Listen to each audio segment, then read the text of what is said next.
I guess that just makes sense, right? You get a real-life villain to direct a movie about a bunch of fictional villains. Yeah, it makes sense to me. So in case you guys haven't heard, according to The Hollywood Reporter, a pretty credible source in terms of entertainment news, Warner Bros. Is currently eyeing Mel Gibson to direct Suicide Squad 2, which is interesting. David Ayer, this guy who directed Fury, End of Watch, and a couple other movies, he directed the first one, but now he's working on the Gotham City Sirens movie with Harley Quinn and whatnot. So Suicide Squad 2 is apparently needed to be taken over by some other director, and they're looking at Mel Gibson to do that. Mel Gibson, Oscar-nominated director this year, Hacksaw Ridge, incredible film. Also brought us Braveheart, Apocalypto, a bunch of other very well-recognized movies. But when I hear that, I think, okay. It's kind of like, maybe you guys remember 2 years ago or so, there was this Transformers Summit announced where they're like, we're bringing together Akiva Goldsman, Stephen Knight, all these masterminds of Hollywood entertainment, and we're gonna figure out what's going on with the Transformers. We're gonna put it on track, and I'm like, okay, but it's still Transformers. It's still like kind of, off the rails. So is this really gonna help? And then it didn't. They just said, all right, we're making Transformers 5 in an animated movie. That's what I think when I hear this news. I think, okay, but Suicide Squad, the original, was so bad, and DC now seems just so confused. Is this really gonna help? I mean, Mel Gibson, like, fantastic director for sure, like, real life controversy aside. But the first Suicide Squad was such a disaster. I mean, when I watched it, reviewed it, I gave it like a C or something. Now I'd give like a D or an F, basically. The entire thing was just so convoluted and the characters were so poorly set up that I don't know if, like, he can salvage at this point.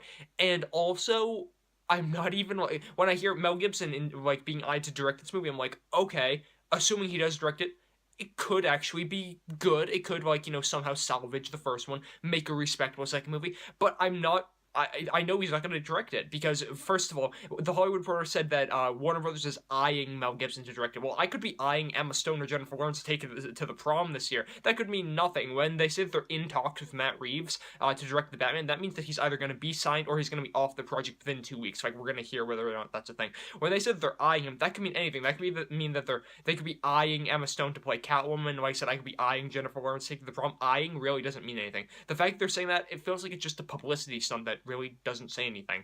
And I don't know, the whole thing too, well, like, DC is being very unreliable with their directors nowadays. I don't know if you guys have heard this, I'm just gonna do like a little news breakdown for you. But way back when Wonder Woman was announced, they had Michelle McLaren on to direct. She directed a bunch of Game of Thrones episodes, a bunch of Breaking Bad episodes. Very competent director who I actually really like a lot of her TV episodes. Then she just left the project for creative differences. They brought in Patty Jenkins, who I actually hadn't heard of, and then she helmed the movie. Then they brought in Seth Grahame-Smith to direct The Flash, and then he left for creative differences from that project. They hire Rick Famuyiwa, who did Dope, which I really like. Then he left the project for creative differences, like, in the past 2 or 3 months, something like that.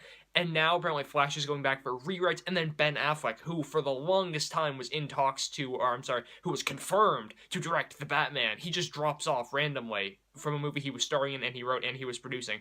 So DC doesn't seem to have a good track record with their directors here. They've lost Michelle McLaren, Seth Grahame-Smith, Rick Famuyiwa, who's a really good director, and now Ben Affleck, who's an excellent director. Them saying that they want to have Mel Gibson direct this movie and that they're eyeing him probably means that, oh, hey, we want him to direct. He's probably never going to do it, but we want him to reassure you, the fans, the paying audience, to come see this movie and everything like that. I'm not even going to bring the real-life controversy into this thing, because if you have somebody who's as anti-Semitic, as kind of controversial as Mel Gibson direct a Suicide Squad movie, I feel like that would alienate some of the audience. Like, people wouldn't go to see it for that, guys. I mean, people didn't go to see Hacksaw Ridge, and that was just like a little kind of underground type of movie.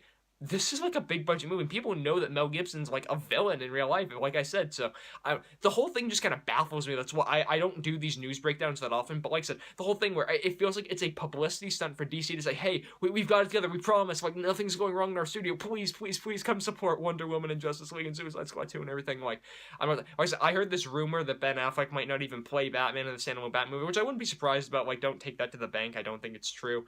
I think that he still will. But overall, the whole DC cinematic universe is just baffling to me at this point, like how, seemingly incompetent they are. But guys, Mel Gibson being eyed to direct Suicide Squad 2, let me know what you guys think about that in the comment section down below. You guys can go over to mymoviethoughts.com for more posts from me, including 5 directors who I think should take over the Batman from Ben Affleck.